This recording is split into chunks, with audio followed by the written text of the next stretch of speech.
Hello नमस्कार दोस्तों, बहुत बहुत स्वागत है आपका life high study YouTube channel में। मैं विशेष आपका बहुत बहुत स्वागत करता हूं। आज की इस वीडियो में हम यूएन के बारे में पूरी चर्चा करने वाले हैं। इससे पहले मैंने एक वीडियो बनाया था जिसमें मैंने आपको जो है वर्ल्ड की मोस्ट इम्पोर्टेंट ऑर्गेनाइजेशन के बारे में बताया था। उसमें मैंने आपको बिल्कुल बेसिक जानकारी दी थी। इसमें हम डिटेल में बात करने वाले हैं यूएन के ऊपर।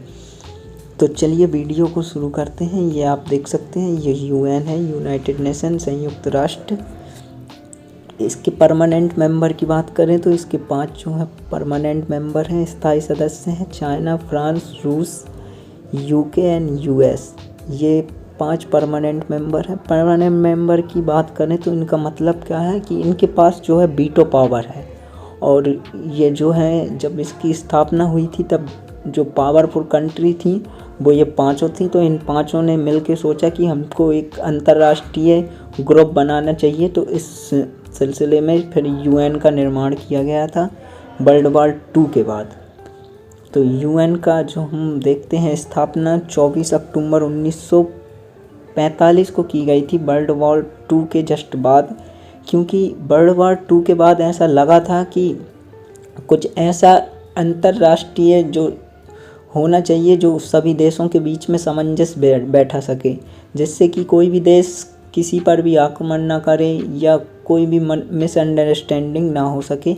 इसलिए यूनाइटेड नेशन का जो है स्थापना की गई थी। इसका मुख्यालय की बात करें तो न्यूयॉर्क में है और इसके वर्तमान में कुल सदस्य 193 देश इसके सदस्य हैं और इसके अध्यक्ष एंटोनियो गुटेरेस हैं।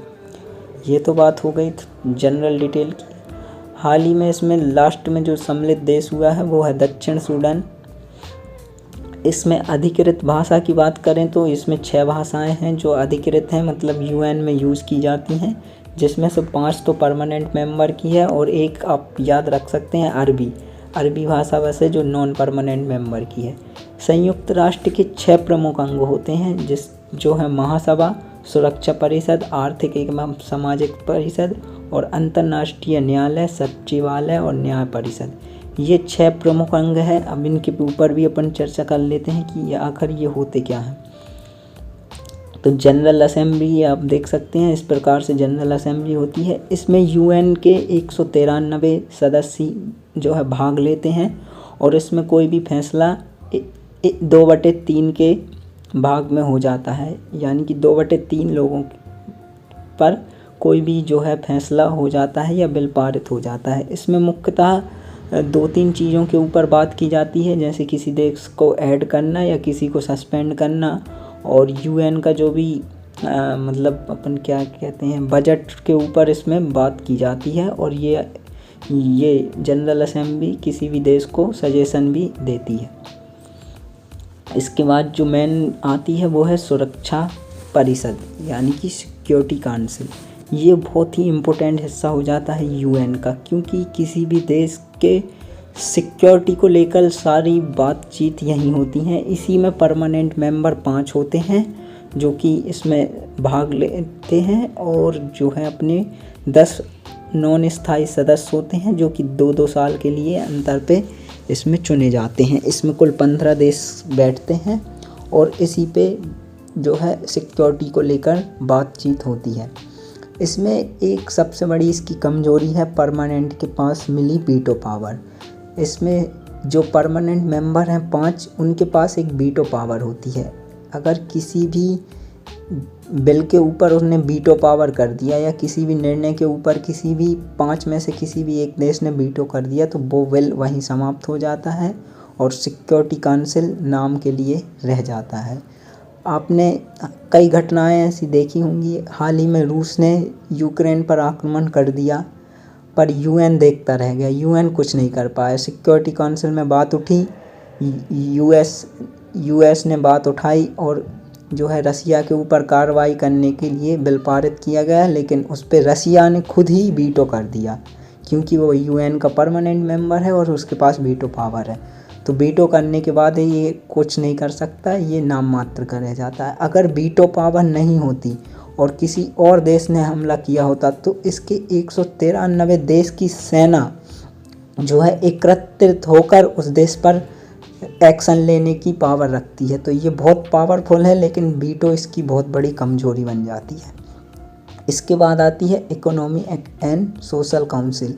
तो ये व्यापार से संबंधित है, तो ये व्यापार पे चर्चा करती है, उसी से संबंधित बातें इसमें होती हैं।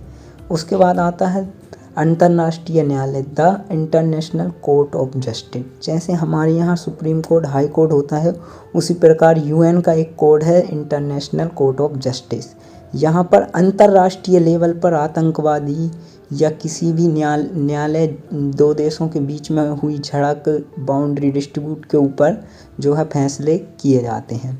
इसी कोर्ट द्वारा किसी को इंटरनेशनल टेररिस्ट घोषित किया जाता है। अगर ये न्यायालय किसी को अंतर्राष्ट्रीय जो है टेररिस्ट घोषित कर देता है, तो उसे 193 के 93 देश की पुलिस गिरफ्तार करने के लिए बाध्य हो जाती है। उसके बाद जो आता है वो है सचिवालय।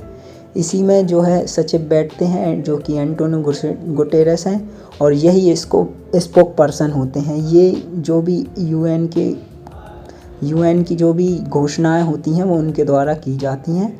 और यहाँ पर ये आप इमेज देख सकते हैं, यहाँ पर वो बैठते हैं। ये सचिवालय है, यहाँ से पूरा यूएन मैनेज किया जाता है। उसके बाद बात करें तो न्याय परिषद, ये 1940 के बाद जो है समाप्त कर दिया गया था।